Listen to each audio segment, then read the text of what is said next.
Good evening. Welcome to the Board of Trustees meeting for the Village of Pleasantville. Today is Monday, March 28th. So if you are watching live today on Monday, March 28th, we invite you to call in if you have comments or questions. Our call-in number is 769-1677. As always, you can just demonstrating how just the phone demonstrating works. that 769-1677 will connect you directly to Trustee Berard. I don't like when it rings in your face while you're trying to read. So I deeply appreciate I was that. trying to help you out there. As always, you can watch us live on cable television, either Cablevision or Verizon, or through live webcasting on PCTV76.org, which also puts the meetings up for on-demand webcasting. A couple of notes, and the first is that our meeting next Monday, April 4, is the annual organizational meeting. That is a requirement by state law where we read through a whole series of resolutions relating to the village's annual requirements, but it's also the event when recently elected officials are sworn in, and on Monday we'll be swearing in Justice John Curley to a new term, and also Trustees Minnie Berard and Brian Skarstad also sworn in to a new term. So all of those people will be invited to offer pithy comments, which they deliver on in spades, and so it will be a meeting worth watching, I think. So that's Brian, is this your 12th time you've been the annual organization meeting is on Monday, April 4. It is at 7 p.m., so our normal televised sessions begin at 8, but the organizational meeting begins at 7 p.m. And then our next regular meeting is on Monday, April 11 at 8 p.m. with a work session at 7. Tonight's primary subject before we get to a resolution is an overview of the tentative budget that is now posted on the web at pleasantville-ny.gov. It's our fiscal year 2011-2012 budget. The village's fiscal year by law runs from June 1 to May 31, so we're now in the last quarter of the 2010-2011 budget, and the budget that you can find on the web and which will be discussed tonight is a tentative budget for the year beginning June 1. The tentative budget is just that. It's a draft, and we continue to work on the line items, and in the end, the budget that we propose to resolve to accept at the end of April may be the same. It may be different from the one that's up there right now. Each of us has various departmental responsibilities, and we go through over the next several weeks a series of work sessions with the department head and go through the budgets line by line.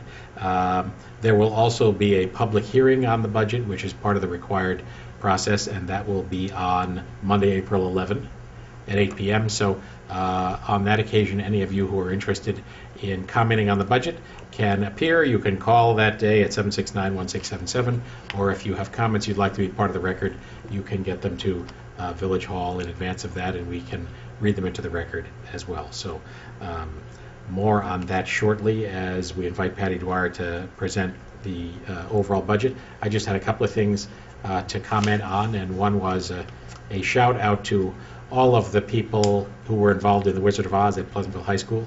It's normally a school event and would be a subject for school discussion, but that play is annually an event that draws an awful lot of people involved throughout the community, not only to work on it and to assist with 1,000 aspects of it, but also to come and show up and support what goes on there, which is an event of very high quality and was really an extraordinary thing this year, like every year. So it's great. Thank you to everybody who was involved in that. A great Pleasantville tradition continues. Anybody else have anything they wanted to hype up about? All right. Then we'll move to the budget discussion. Patty Dwyer. Don't you have that iPod app? That's applause. You should have that for Patty after all the work she did. The applause. Well, The it's not applause over app. yet. Don't get too excited. There's All right, snow we'll in get the out of way. forecast for Friday, so No, is there really? No. well, there's a chance it could turn. There's a chance it could turn into snow. Shane, is it better to turn the lights off? Yes, it is. All of them? Could be. Yeah, you'll be all right. Turn this way. Better? Okay. Yes, I will be right there. Thank you. All right, thank you, Shane, and thank you, Mr. Mayor. And as you mentioned, this is not the public hearing on the budget. This is just an overview in anticipation of this budget hearing that we expect to have on April 11th at 8 o'clock at night. So in the meantime, I do invite people to speak with me or with any of the trustees about some of the things you'll hear tonight, and also to visit our website, which actually it has been updated, so if you haven't been there lately, you should see it, but at www.pleasantville-ny.gov. Our budget is posted in line item detail, so what I'll be looking at tonight with the board in an overview, from an overview perspective, is available in line item detail on the web. So again, we'll be presenting the village's budget as fund accounting requires us to present it, since we do account for our services in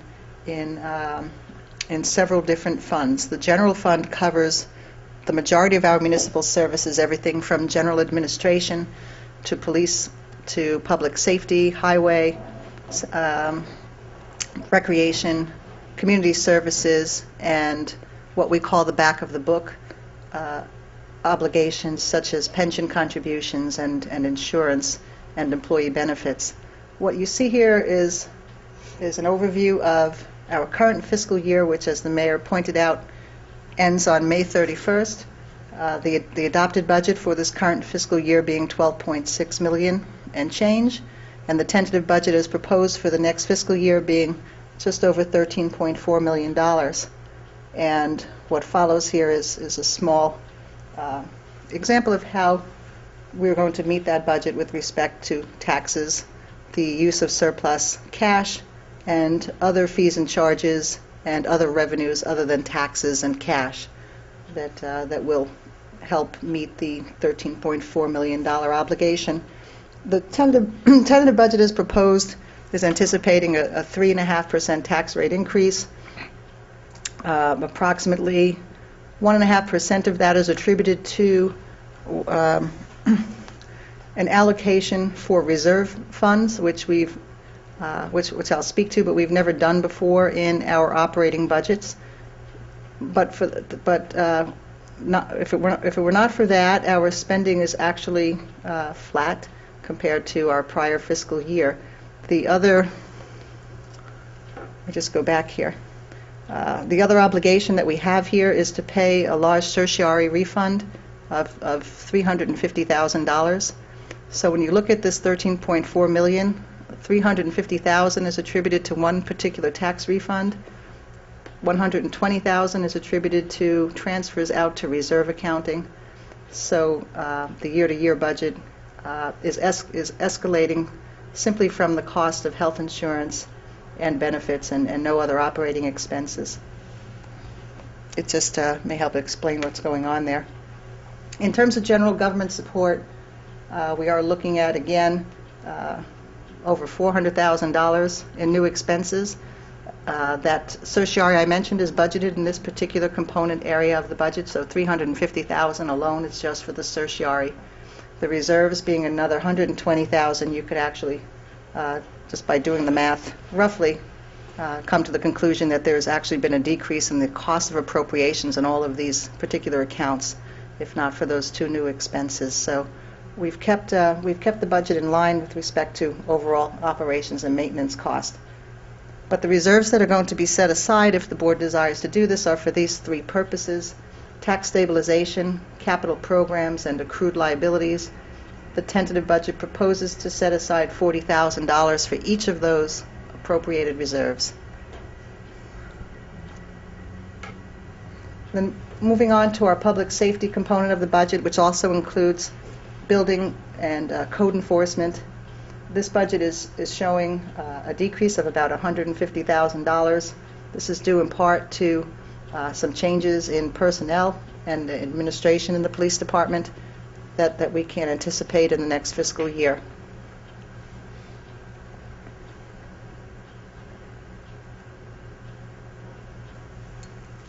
See, my little animatrons are working there. The Public Works budget, again, is... Should have a snowplow. I have the little fellow there doing his sidewalks. Oh, okay. See, he's got his little plow there. About $1.7 million. It covers everything from road maintenance to parks maintenance, street lights and storm sewers and the like. But this operating budget, again, is about $1.7 million. Outreach services, another small component of the budget, but an important one. It covers our senior nutrition programs as well as our senior recreation programs. This budget, again, is relatively flat, going from $456,000 to $469,000. The board is aware, but the community is not. Of the employees that are employed here full-time, there is only one negotiated contract that is being budgeted for in this particular budget. That's for CSEA. They are in the last year of a 4-year agreement, so there is an escalation in wages for members of the CSEA bargaining unit, but there's not been any anticipated wage increases for any other employee full-time. Recreation, there's been an escalation in this budget due in part to the library services, which is a large part of this budget. About $855,000 of this $1.5 million goes toward library support. Most of our recreation programs are self-supporting, meaning that there are fees and charges that are generated to cover the cost of the administration and the expense of these programs. Community services is a small area of the budget where we fund for some of our consultants for planning and zoning, as well as business support councils, and some of our committees are funded here. PCTV is funded in this area of our budget. Again, it's a very small allocation in terms of the overall $13.4 million budget, but very important services are provided here. That's a slight increase of about $14,000 overall. This is where you'll start seeing some of the variances, particularly in the line item detail, when you get into these back-of-the-book items called employee benefits. And we are not immune to the macroeconomic issues that affected the New York State's pension system. Their loss of revenue falls on the localities and our obligation to fund the system. And since they've lost a lot of money with respect to their investments, they are seeking to recapture their money by attaching local governments and asking us to fund greater contributions for the members that are in the system. And because of the way the state has constructed the state pension system, employees at certain points in time do not have to contribute to these pension systems, and this has exacerbated the problem, and also I think spurred a lot of the debates about the whole defined benefit program that the public sector is involved in. But the bottom line is that we are contributing as employees as much as we lawfully can contribute with respect to pension systems. And the other obligations the board has are either federal or state with respect to Medicare and Social Security. But here we're looking at almost $300,000, or a good 10% increase in costs for employee benefits. Our debt service payments, as we've spoken about in prior years, are fairly constant. We actually had borrowed in a mechanism that would allow substantially level payments of principal and interest. So you can see here this basically illustrates that our payments toward principal and interest on bonds that we had taken out in the past are pretty much the same. Just a little over 10% of our budget goes toward debt service.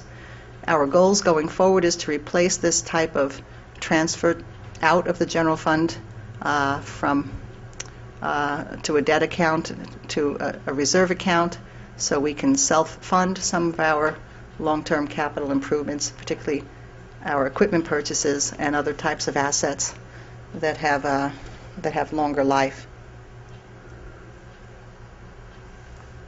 We don't have any new sources of revenue to talk to. We are fairly constrained as to what we can generate with respect to revenue in the general fund. but our budget is supported predominantly through property taxes. We fortunately are not dependent on state and federal aid. We do anticipate some in this budget, but it's not material, and if it were not to come to pass, we could survive with some of our contingencies and our fund balances. But these are predominantly our sources of revenue.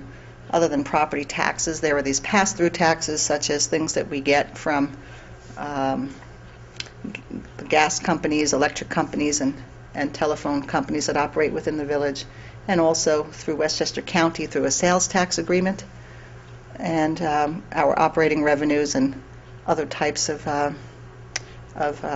revenue help meet our obligations for expenditures.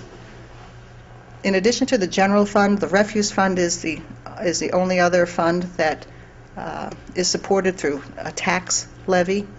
But this particular fund levies taxes only on residential properties because the village does not pick up commercial trash. So we have, on a unit basis, which breaks out the types of units we are collecting from, a little over 2,300 units involved and serviced.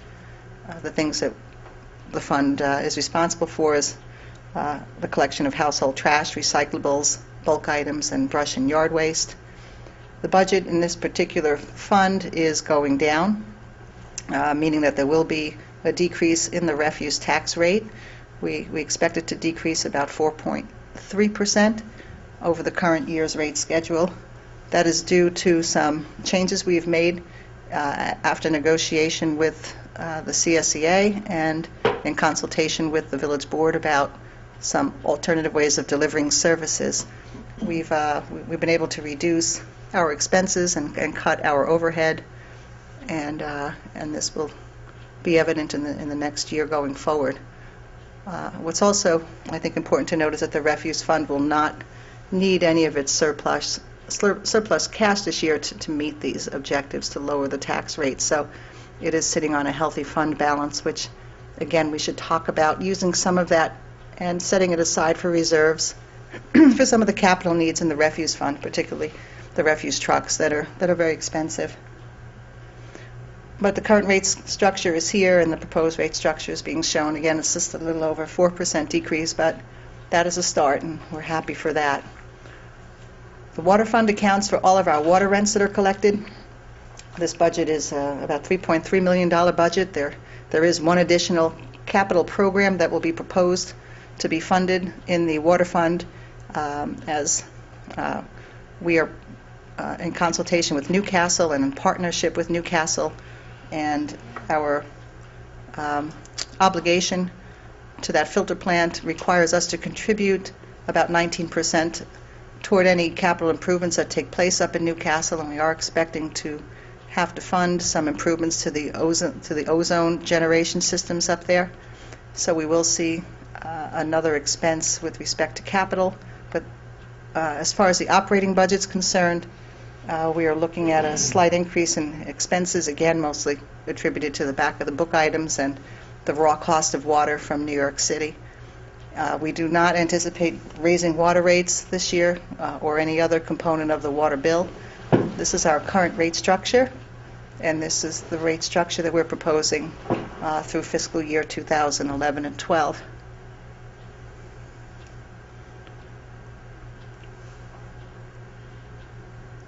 Okay.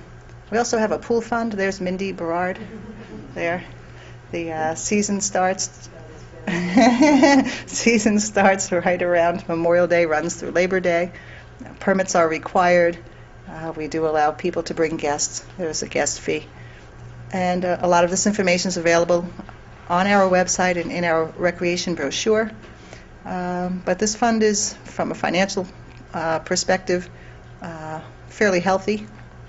The permits and the other types of revenue that's generated support all of the operations and maintenance except long-term capital improvements. Those are typically funded by the village at large because the complex is considered to be a municipal asset for the entire village to enjoy and to benefit from.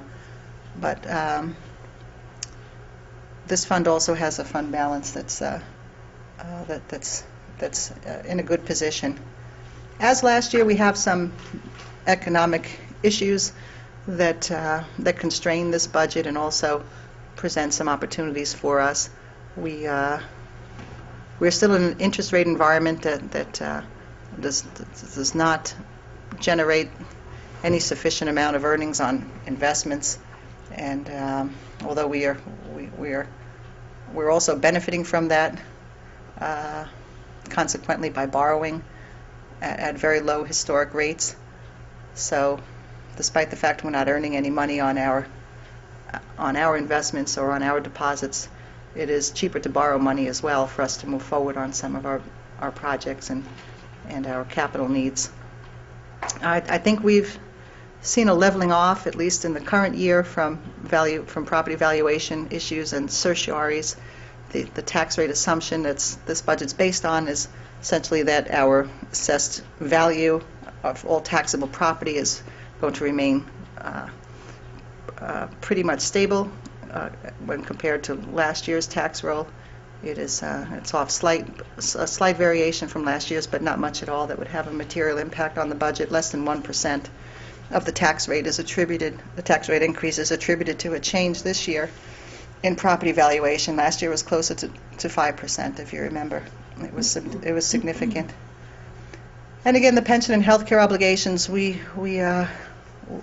don't know where that's going to go, but we're prepared at least to be able to handle these things in the immediate future. And the board is still actively pursuing not only its fiscal policies and making sure that this budget reflects those, but also capital planning, at least on a longer-term basis than an annual capital plan. We still need to work on that. So that's the nutshell version. I'll have some more detail, things like pie charts and other types of charts for the public hearing that will be, I think, even a better way to illustrate the financial picture of the village. But thank you, Judy.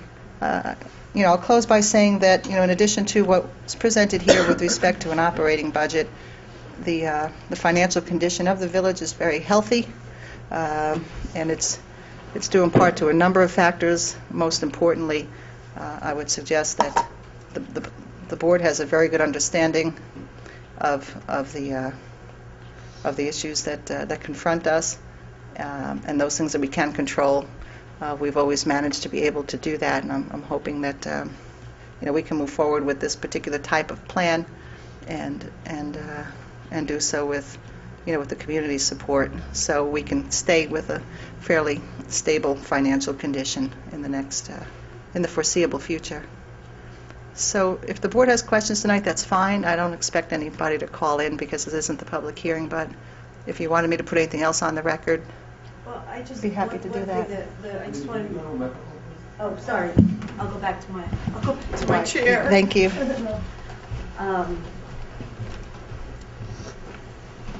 I just want to make it clear that the community service appropriation, I think it's very small, 211,000, which includes the planning commission and Yes. the zoning board, and that does not go. Those are not paid positions. Those No, are they're not. volunteer. That is right. That Right. those fees goes towards fees for consultants and lawyers and all the other things that it takes to support those committees. So I don't want anybody thinking we're sitting here paying our. No, those are right. Duly Thank you. recognized for their volunteer They're service. volunteer boards. They are supported with professional staff when they need to be. Right. Some of those fees are legal fees, some are engineering, Right. some are planning consultants. But for the most part, that budget, trees and storm sewers alone is over $60,000. PCTV is, I forgot what their budget is, the same as about $94,000. So business support is small, $5,000 we give them Right. to support the day and night brochure. So the balance of it are consulting fees. Patty, because I think it's going to be a topic of discussion for the board, but also because it's new to this budget, you might want to just give 2 minutes on the 3 reserve. Oh, yeah, that's a good fund, idea. Reserve funds that, in how they're used. Okay. What the purpose is, how they yeah, can be spent. Yeah, and, just I'll- for the record. Yeah, well, I'll focus on that. And also I'll focus on what the budget would be if you didn't appropriate it in terms of the tax rate increase. I'll back up that number. Yeah, because I'm probably not for now, but at some point, I think it's going to be appropriate to discuss whether or not, and how and when because the budgeting principle behind their use is sound. Mhm. It's just when and how you fund them that I think is, something that we should be talking about. Well, it's the development of That's the fiscal true. policy Yeah, that's that true. we put Correct. together. That definitely should be I touched on. agree. Yeah. Well, it's a step in The the right question, direction. but you start to think about funding Right. those funds when you're also using fund balance as a means to, That's right. keep the tax rate down, and you wonder, I'd like to talk more about when it's appropriate and how to fund those. It's a In necessary years where discussion. you Yeah. have maybe a surplus, and the appropriateness of doing that versus the other. So, Okay. but nonetheless, they are good tools, and it's a sound practice to be in discipline, to be engaged in. No question about that. Good. And just to be clear, I think Patty already touched on it. The notion there is to take a class of purchases that we've historically borrowed for, things like trucks and equipment and the like, and instead set aside reserve funds that we fund annually over a period of time, so when the time comes to buy those things, we buy them for cash instead of borrowing. Certainly no expectation that bonding would be eliminated entirely. Major projects, water main project, for makes example, sense. that we have on the radar screen and are voting on some bonds tonight, at the 7-figure and above level are clearly things that will always need to be bonded and appropriately should be. But things that have a known lifespan, like trucks and roofs and the like, we are looking over a period of time to move to an environment, as everybody commented, where we can buy them in cash. The tough part, as Jonathan just alluded to it, is that having historically bonded for those things, the transition means we're starting to fund capital accounts for the future at the same time as we're still paying debt service on past purchases, and that makes the transition a bit difficult, especially in a constrained fiscal environment like the one we're in now. And is there a protocol for deciding those things? I mean, for making that decision to It's just, when to go into those funds and buy them, the things that we need. Well, I mean, the intention there would be to develop in the long-term capital fund a predicted lifespan for all of our hard assets that will need to be replaced, and then make an annual contribution to those reserve funds that will meet those obligations when they come due. Obviously, there's Right. some variability in how long a truck really will last, but in overall terms, it's possible to come up with a pretty good idea of what we need to fund annually. Patty, at the moment in the draft, has $40,000 in each of those 3 funds. right, it's just a start for seed That money. would clearly qualify as a start, not a finishing point. Yeah. The hardest one But a is- fund like the yeah. rent, or the rent's too Tax damn stabilization. high. The tax The stabilization. tax stabilization It's- fund, I really question, when we're spending $675,000 of debt, of fund balance, I mean, that in essence is tax stabilization. It is, yes it is. So the Yeah. question is, why are we spending that and funding a tax stabilization fund? These are philosophical questions that That's we all need it to is. have. Yes, and it's healthy to do. We weren't sure, and we're still not sure, if we're going to be subject to a tax cap of 2% going forward. I mean, these are things that we need, to anticipate also how to react to these things. So some of these things are not very logical. And Let me just take that opportunity to offer my brief rant about the 2% Sure, tax cap. The governor has strongly recommended this and is pushing hard for it. The New York State Senate has passed it, and the Assembly is currently considering it. And in its current form, it would simply establish a 2% cap on anybody's tax levy. And the absurd aspect of that is that Albany's gift to us annually in terms of the increases they require us to pay for things like the pension have lately been staggeringly high numbers. I mean, this year we have, a 30-some-odd% increase in our pension numbers, and last year a 60-some-odd% increase in our pension contributions, all driven by the state mandates. I don't mean to suggest that those dollars weren't needed, the underlying investments in the pension funds collapsed, but the state makes the rules for the pensions. The state establishes what I consider to be unreasonable benefits. A few years back, for example, eliminating the employee contribution after a certain period of an employee's tenure, et cetera. And then for the state to establish these guidelines, say, okay, municipalities, you have to pay for it, but by the way, we're going to establish a tax cap, mind you, a tax cap that they themselves have yet to live under, strikes me as quite a remarkable story. I mean, Well, in addition, I think that their increase is great. Their mandated increases are mandated greater than 2%. yes. So, For us, so, You know, I mean, it's absurd. a couple of people have suggested that the political logic behind this is that it would cause such a meltdown in local governments and school districts, and such a hue and cry by communities all across the state that the pain felt there would in the end force change in Albany. So that I think would fall into the category of hoping the kids discipline the parent. Really quite, it's quite a remarkable story.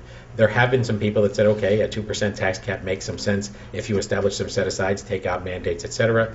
The New York Conference of Mayors, which represents villages and cities, has been very articulate, and I encourage anybody who's enough of a civics geek to want to look into this to take a look at their website, which is NICOM.org, and take a look at their position on this matter, which is no tax cap without mandate relief. When those two things are coupled, hey, we're more than happy to talk. As you can see from what Patty presented tonight, our tax increase of 3.1% is driven by a number of things, but in almost the entire increase of costs is driven by three things.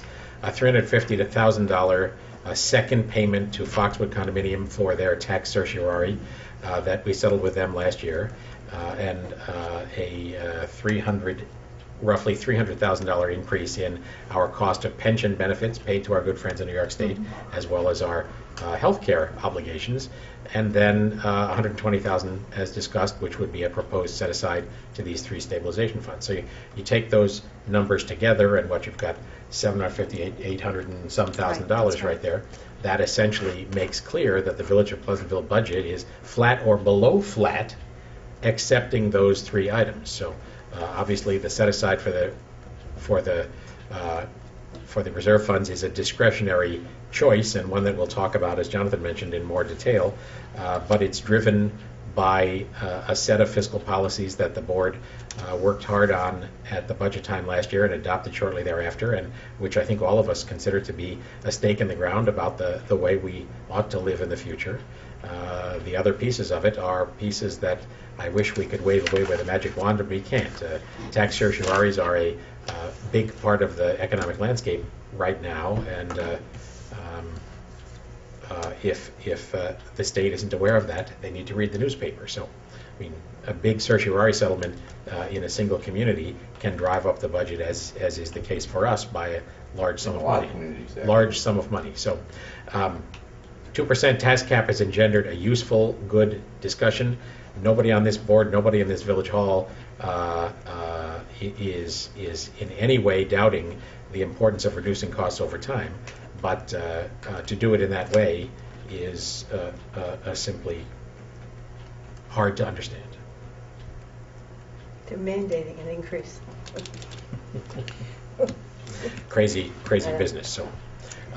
Okay, so we'll, So, Great job. With these funds, will we be obligated to expend these funds in the areas that we've determined? Yes. We can't go outside of those. there are some significant restrictions. For example, the tax stabilization fund does not allow you to appropriate any money out of that fund unless you're confronting a tax rate increase in excess of 5% at any given year.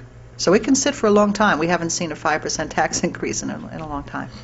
Although I shouldn't say that last year we had Last year we close. did, We had a little yeah. close, yeah. The other But you would have been able to use it last year. piece of that discussion that we'll have is the notion that our fiscal policies drive towards some desirable fund balance levels, fund balance being in essence the money we have in the bank, Right.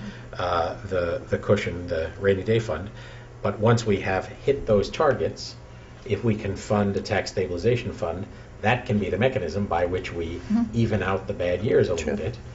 Having arrived at a philosophical idea of what the fund balance ought to be. So, I think, as all of us have said, it's philosophical, as Jonathan said, for starters, it's philosophically right-minded. It's just a question of how you undertake the transition.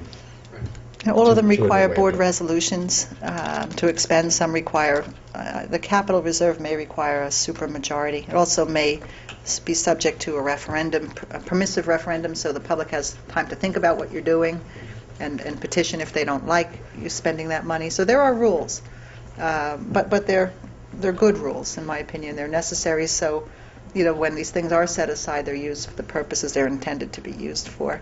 And future boards can all follow the same rules, and there's little debate over how money could be spent. Well, let me also say that none of what we propose in this transition, or none of what we outlined in the fiscal policies that we adopted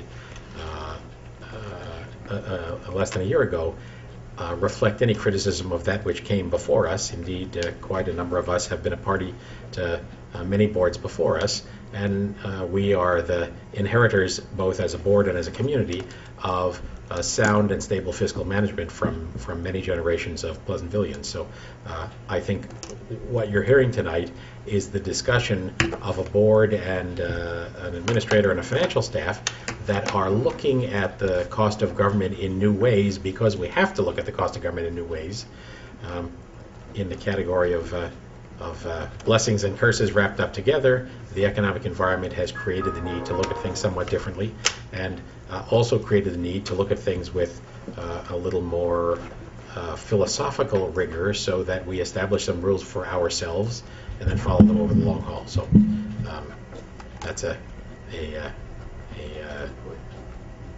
point worth noting, and also a shout out to all those who came before us for the good hand that each board has dealt the board that followed it. Well, the other advantage it does is it gives us, as we're doing, the opportunity with a baseline to go and evaluate each of the departments and understand where and how they fit in, both short-term and long-term, with the village and its goals, and what we can afford. So we're able to take that discipline and extend it into looking at the various departments and how they may or may not work long term within the department or within the village as well. So it's got a lot of benefits. No doubt, and add to that although we're in control of the village budget, and what we're talking about tonight is solely the village budget, and that for the typical homeowner is maybe a quarter to a third of their total tax bill. We obviously don't live in a vacuum, and all of the various taxing entities are taking money out of the same wallet. So what goes on for us, what goes on for the school district, what goes on for the county are all cumulative, and it's quite clear that what has happened in recent years has both been a significant run-up in people's overall tax bill, as well as a significant decline in lots of people's income. So we are extremely clear on the need to drive the cost of government down where we can and to stabilize it where we can. And some of the discussions you've heard over the last several months and over the last year and a half have been driven by that. As you know, we've had an extended discussion about sanitation and the possibility of outsourcing it. At the moment, are looking to reduce costs by reducing the total number of people working for sanitation, and in that capacity we'll be reaching out to you guys in a short period of time with a letter indicating that we're going to be changing the pickup days for many people for their sanitation pickups. No change in service. Everybody will still get a pickup for recyclables, a pickup for trash, and a pickup for bulk every week, but it may not be in the day that you were used to. That allows us to sort of redeploy a smaller force in a manner that will allow us to cover the village with fewer people. So, that's the kind of thing we're talking about. The discussion that's been ongoing about the notion of selling Village Hall falls into the category of a what if. This board really trying to kick the tires of every idea to see where we might end up and find a way to reduce the cost of government down the road. So we're going to continue to do that, and some of them will work out and some of them won't, and I think it's a fair statement that if you don't try something that doesn't work, you're not trying enough things. So stay tuned on that front. Anybody else have anything to add on that? Okay, so as mentioned, Patty will have a public hearing on this budget in 2 weeks, Monday, April 11, and invite anybody's comments either before then to Village Hall or on that occasion calling in or coming to visit. We'll make a further presentation, and Patty also will be able to talk about the results of the current fiscal year that we're in on that occasion. Yes. So that we can talk a little bit about what we could do that. envision. Sure. Because, a critical piece of this is not just to compare the adopted budget from last year with a proposed budget this year, but also to compare the proposed budget this year with the real results of operations from the year previous, because that lets us know whether our budget was realistic in each category or not, and if it appears that there's a significant variance, is the fulcrum by which we say, okay, what was wrong? Was that a one-off, or is that a trend that needs to be captured for the new budget? So, but to leave where we started with Patty's comments, I do think that all of us can sleep well with the confidence that the Village of Pleasantville is in a sound and stable financial position. We talked to lots of our colleagues in various other towns and villages around Westchester, and I think we are all under the same pressures. The Village of Pleasantville is, if anything, I think, positioned a bit better than some of our colleagues to weather that storm. So stay tuned, and we'll be happy to have your input as this progresses. Is there any comment from anybody on this subject or any other? If so, pipe up or call us in, 769-1677. We have a lot of agenda items, and they're long. All right, Resolutions. to the resolutions, number 44. Resolved that the pre-check register dated March 28, 2011, covering check numbers 68890 through 68990, has been reviewed, and they are hereby approved as listed below. The general fund, $182,757.32. The miscellaneous revenue fund, $180. The water fund, $100,207. Capital fund, $14,845.62. Refuge fund, $12,659.81. The pool fund, $208.33, for a total of $310,858.16. Is there a second? Second. Comments, questions? All in favor? Aye. Aye, motion approved. Jonathan, 45. Resolved that the Board of Trustees has reviewed the minutes of the meeting held on March 14, 2011, and they hereby approved. Second. Comments, corrections? All in favor? Aye. Aye, motion approved. 46. Resolved that the Board of Trustees hereby accepts an anonymous donation in the amount of $200 towards Pleasantville senior programs. Is there a second? Second. This falls into the category of one of a series of donations that I think reflects the great quality of the senior programs that we have in the Village of Pleasantville. Thank you so much to Virginia Pancotti and all the people and her staff that make all of this possible, and thanks to the anonymous donor who contributed his $200. All in favor? Aye. Motion approved. 47. Resolved that the Board of Trustees of the Village of Pleasantville hereby authorizes the village administrator to sign the agreement with Westchester County for employee assistance services. Is there a second? Second. Patty, you want to explain this? I certainly will. This is a proposed 3-year agreement with the Westchester County Department of Community Mental Health. The village has been in a long contractual arrangement with Westchester County Department of Community Mental Health to provide employee assistance services. This is available to not only full-time, part-time employees, anybody affiliated with the village on a board basis or otherwise, and their family members for a nominal fee of $35 to $40 per employee per year. The village has availed their employees to a number of resources that are not covered by their health insurance plans, particularly referrals and mental health counseling and the like. It's a very good investment, and it's something that we've done historically outside of the scope of any negotiation with our labor unions.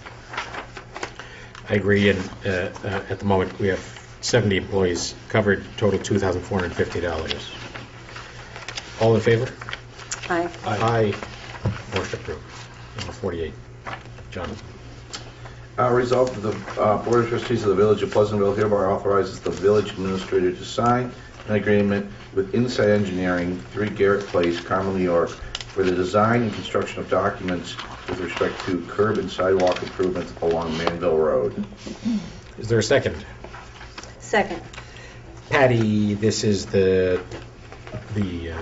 project funded by the Assembly grant? It is. This will finish the Federal Transportation Administration's intermodal grant money that we've been under contract with for several years. In fact, we need to draw it down by the end of April, unbeknownst to me and I believe to even the county's staff at Department of Transportation. I'd gotten a call last week from Naomi Klein saying that we need to encumber the rest of this money or we will lose it. However, we're in a good position to use it because Insight Engineering will do some of the final design work for the Manville Road portion. And as the board knows, we completed most of the Bedford Road corridor improvements that the intermodal grant recommended, between the traffic light by Luke Oil and the new walk cycles by Jean-Jacques. All of that was all part of the recommended intermodal grant program. So we're on the Manville Road corridor now, and Insight will be helping us with some of the improvements that we would like to see happen there too. Okay, so,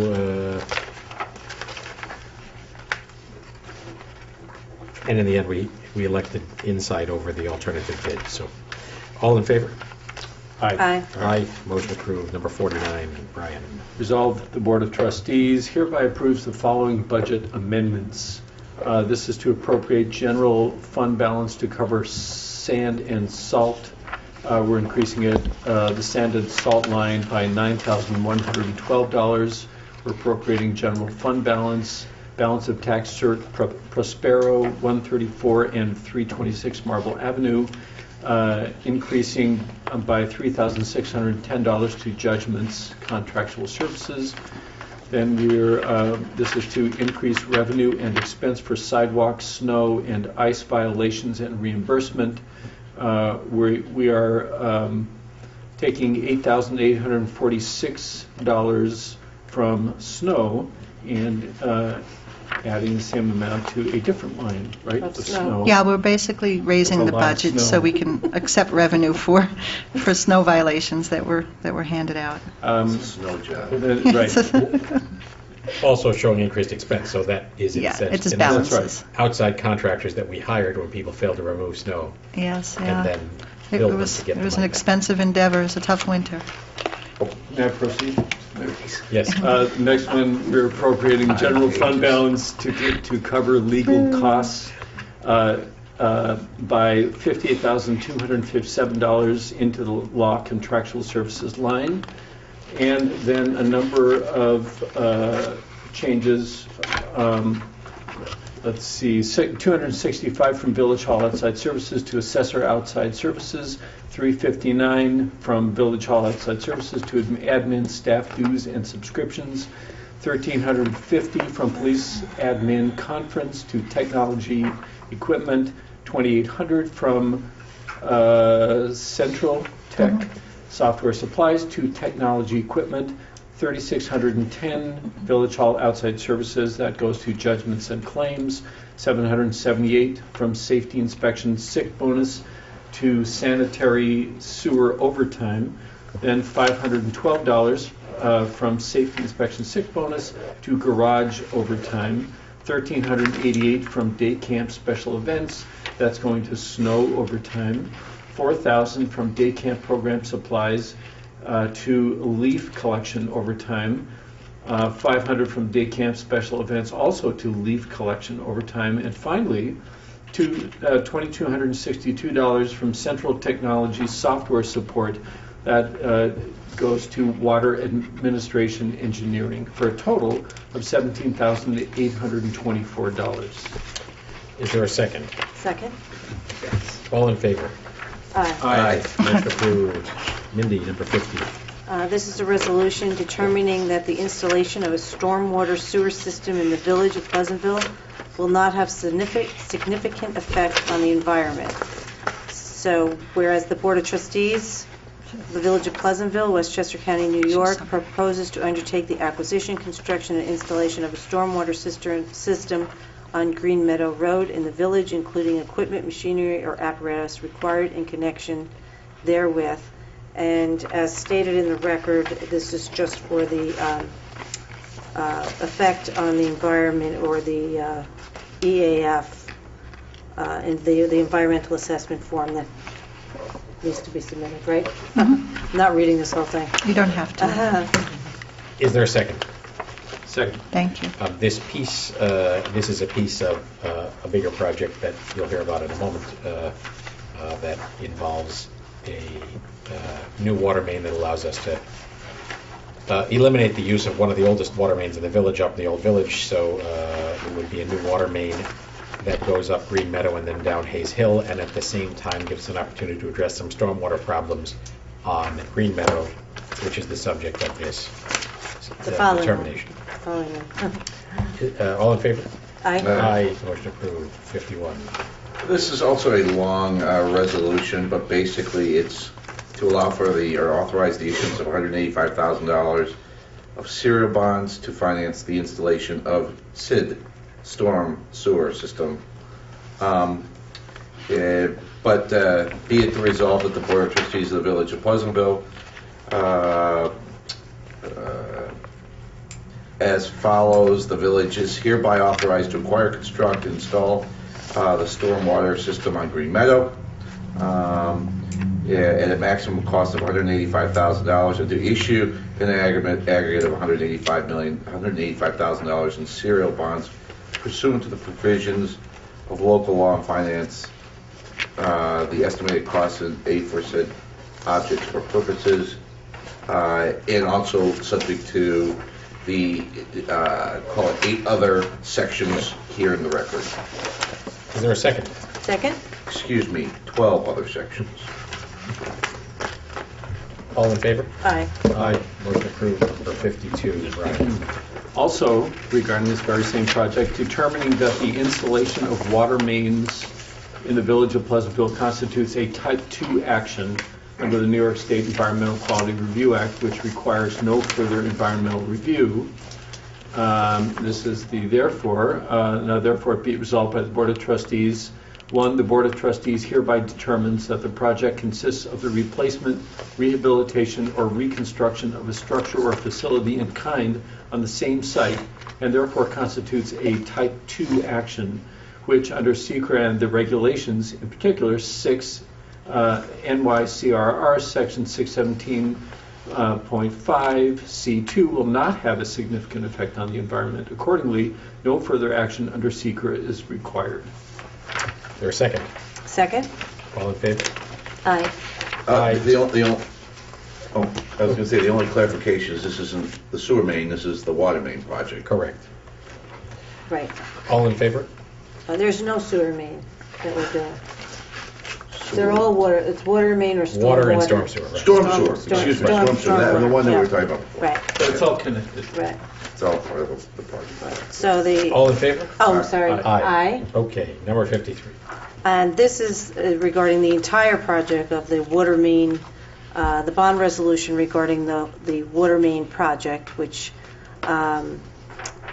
authorizing the issuance of $1,815,000 in serial bonds to finance the installation of the water mains in the village on Green Meadow Road, Bedford Terrace, Bedford Road, in the village of Pleasantville.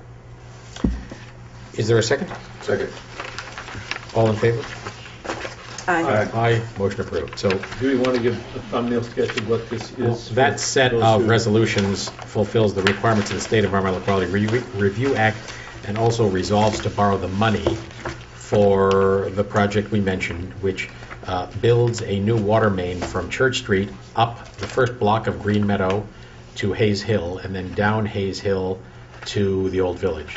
That allows us to take out of service but abandon in place one of the oldest water mains in the village, which is down on Broadway from the area around Church over to the four corners in the Old Village. At the same time, we have significant stormwater problems that have existed for a long time coming down Green Meadow, and at the point at which we've already dug up the road to put in this new water main, it's obviously a logical occasion to try to grapple with that, and so $185,000 piece of this is a storm sewer improvement on that section of Green Meadow to pick up some of that water that comes down from above the hill.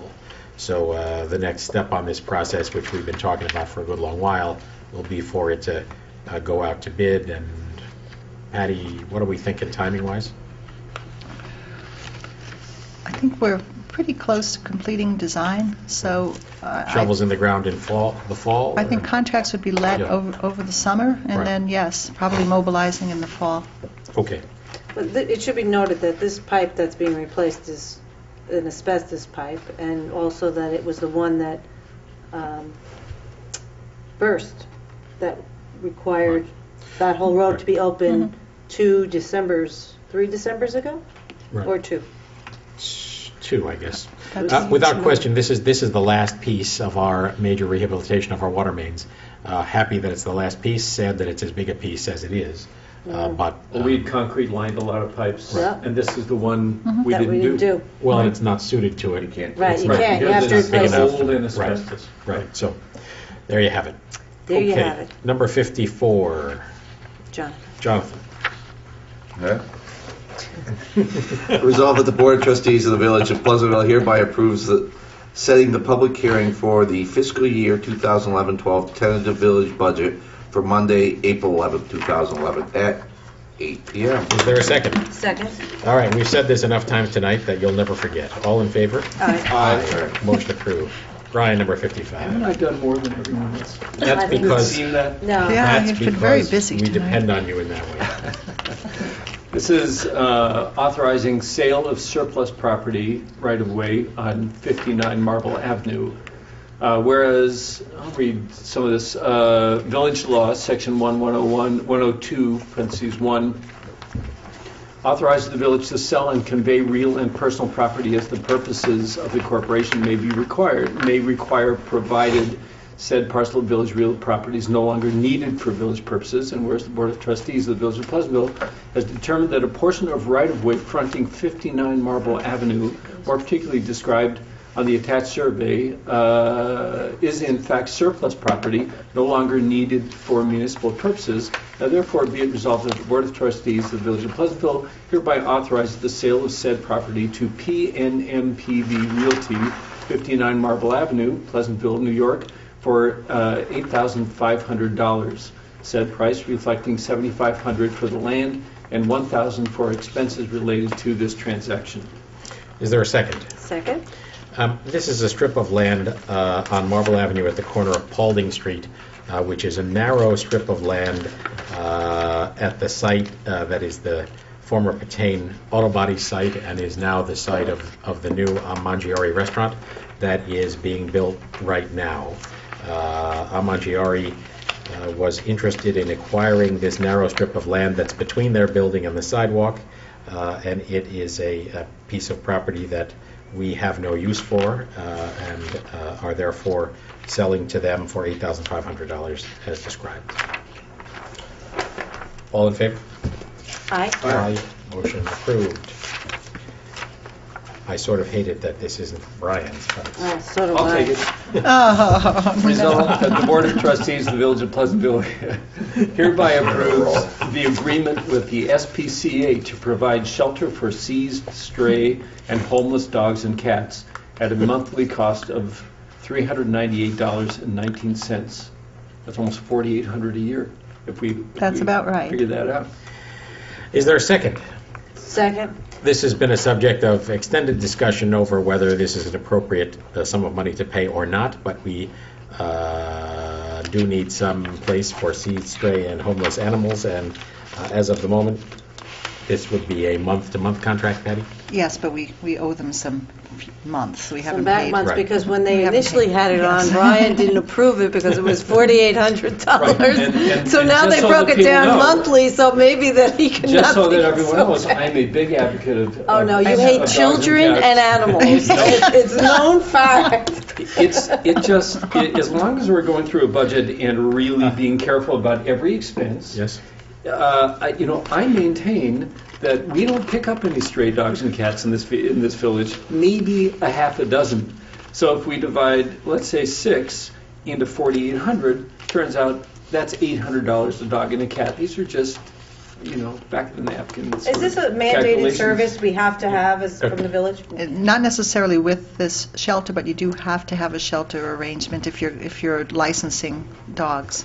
So And we- here- and I we mean, are. it's a sweet deal for the. Here's for my the strong SPCA. advice. The SPCA obviously provides It's a wonderful a organization, valid sure. service, and we are in debt to them at the moment since we haven't passed this. It's a month-to-month. I propose that we pass this, and then as part of our budget review, see what alternatives we have, and you can be the lead lead agency. resource on that effort, and I commend you for doing so. All in favor? Boozer was rescued by the SPCA, I want you to know. All in My little favor? Boozer. They do a wonderful job. All in favor? Aye. Aye. Motion approved. Thank you. That was the last of our extended resolutions. Is We've there done any? wasting money. Is there any new business or further discussion? Just to remind you, there are some budget work sessions this week, and I have some information Oh. before you break tonight to take your sections of the detail. Okay, good. I need that. All right, after our regular session, we'll be heading into an executive session to discuss some matters of real estate as well as some matters of litigation. In work session before this meeting, we had a meeting with representatives of Conifer, which is a developer of affordable housing, interested in a proposal to develop affordable housing on the property on Washington Avenue that is below and behind the Brick Garden apartment buildings on Washington Avenue. The village owns a piece of property and has owned since the early 60s a piece of property between the back of that garden apartment complex and the railroad track. So Conifer is one of 3 potentially interested parties, and we will be reaching out to neighbors to have a conversation with them about what's under discussion for that village-owned parcel and to get feedback on that front. And I add to that, as many of you also may be aware, if you live in that neighborhood, the former Baker property site is currently closed. The last tenants have departed, the buildings are locked, and the owner of that property is seeking to sell it. We expect to hear relatively soon from a contract vendee who may seek to buy that and come forward with a proposal to redevelop it, and when that happens, we will let you all know. So 2 big things going on in the neighborhood on Washington Avenue. So let me remind everybody, next Monday is our organization meeting again, the installation of Justice Curley and Trustees Berard and Skarstad, as well as other festivities, and ending with long-winded resolutions. That's on Monday, starting at 7 p.m. And Shane, I would, as the government school board liaison, I would encourage you to relay the development opportunities, because it's implications are I'm both the positive and, Mostly positive. and that it's, if it happens, it's additional revenue, but there may be, but it's residential as well. I'm the liaison, Jim. But he's for their board. All right, there being no further business, is there a motion to adjourn? So moved. Second. Second. All in favor? Aye. Aye. Aye. Aye. It's Aye. turned into a chorus. We have adjourned. Thank you very much. We appreciate your attention. See you next Monday for our organizational meeting, and then a regular meeting Monday, the 11th, which is our public hearing on the budget. Thank you.